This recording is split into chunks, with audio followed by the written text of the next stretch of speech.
So you know that using a verbal marker or a clicker can speed up your training, but which is better? Is it the verbal marker or the clicker? In this video, I'm gonna break down pros and cons of each, as well as what I actually use to train my own dogs, so stay tuned. For the best dog training and product advice, be sure to hit subscribe to my channel and hit the bell to be notified when I post a new video every week. And for those of you who don't know me, my name is Lisa. I'm a certified professional dog trainer, and I have helped hundreds and hundreds of pups and their parents live more peaceful lives together. Okay, so before we get started, if you have no clue what a clicker or a verbal marker is, I want you to first watch this video so that you have a basic understanding of what a marker is. This video isn't going to go into what markers are, more which one is better for you. So now that we got that out of the way, let's dive into first the pros of using a verbal marker like yes or good. Now remember, a verbal marker should be quick, it should be preferably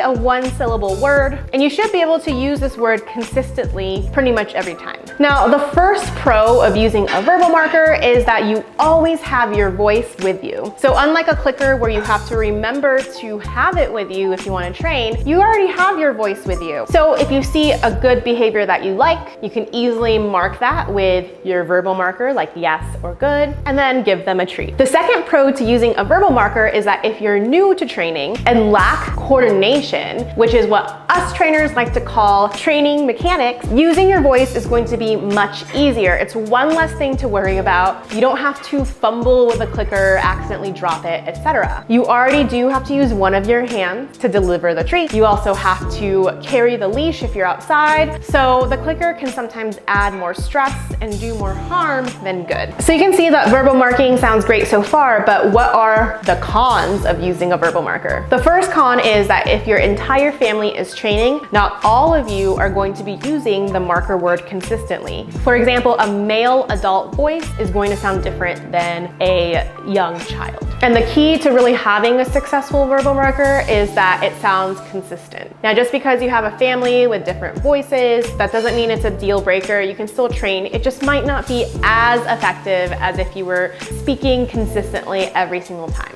Also, even from just one person, no one is going to be 100% consistent in saying their verbal marker the same every time. So the thing with a verbal marker is that you only want to use it when you are delivering a treat to your pup. I feel like this gets clouded with a lot of new clients. They get used to saying yes, yes, yes for really good behavior, and then they start to use it regularly without actually handing a treat. And it's really important if we're trying to keep our training clean and solid, we use our verbal markers specifically for the behavior that they did and then deliver the treat. And sometimes I feel like that can get a little bit clouded when people are using a verbal marker. Now, the last con is that I personally feel that a verbal marker is not as effective when teaching longer, more challenging behaviors. For example, a behavior chain, which is multiple behaviors chained together. For example, if you're trying to train your pup to fetch the remote, that requires multiple behaviors. They have to go to the remote, take the remote, bring it back to you, and then drop the remote.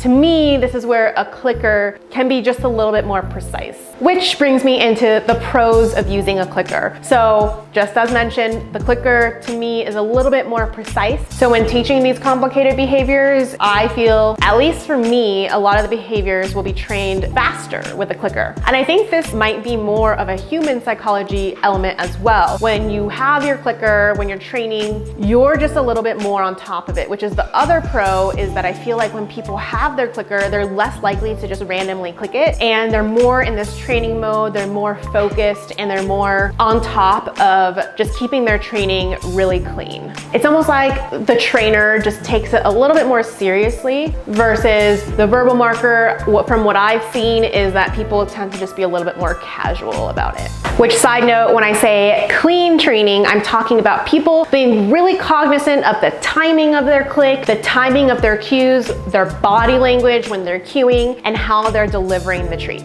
Now, there are still definitely cons to clicker training. So number one, if you have kids love to just click out of control. So You'll probably need to keep the clicker away from young kids, otherwise it won't be very useful.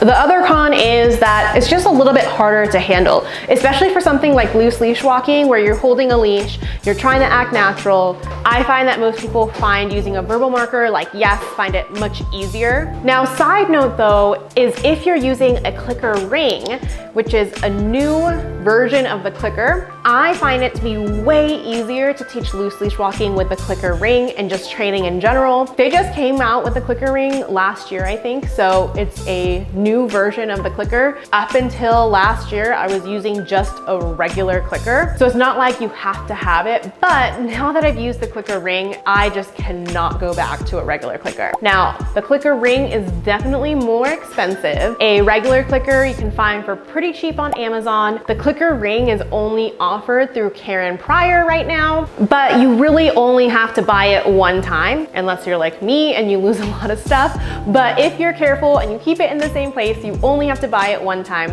I actually have not lost mine yet, surprisingly. And I'll leave a link to the clicker ring below. If you're going to use a clicker, I really do recommend using the clicker ring because it just gets rid of this con. So you're probably wondering, what do I use? Which I kind of just told you I use the clicker ring, but I still do use a marker word as well. I make sure that all my dogs are familiar with both because let's face it, even as a dog trainer who does this professionally, I still sometimes will forget my clicker, right? And so I want them to know both yes and the clicker marks good behavior. Also, if I'm just walking around the house and I spot good behavior from my pup, I'll say yes and then go and grab the treat. Now, if you're wondering which one you should use, I recommend thinking about what your training goals are. Are you newer to training or have you been doing this for a while? If you're newer to training, I recommend starting with a verbal marker. It's much easier, it's free, and it'll help you get used to just the timing and making sure that your training is nice and clean before adding in a clicker. Now, if you're new to training and you're under the guidance of a trainer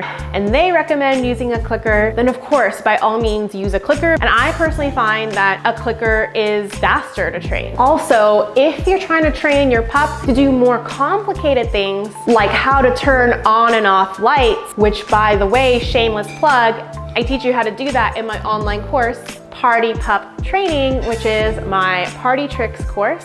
You should probably invest in the clicker ring because it's just gonna be a lot more accurate when you are marking that behavior. So after hearing the pros and the cons, I would love to hear, which one do you prefer? Do you prefer a clicker or a verbal marker? Do you currently use a clicker? Do you have any pros and cons I didn't mention? Let me know in the comments below. I'd love to hear. And if you want to learn more about dog training using positive reinforcement, be sure to sign up for my free on-demand webinar, 5 biggest training mistakes and how to avoid them so you can live a more peaceful life with your pup. It's free and you can sign up to watch below. I also recommend you join my Possum Parents Facebook group, which is also free to join, and you can ask your training questions to a group of like-minded pup parents just like you. All right, that's it for today, everyone, and I will see you in the next video. Bye for now.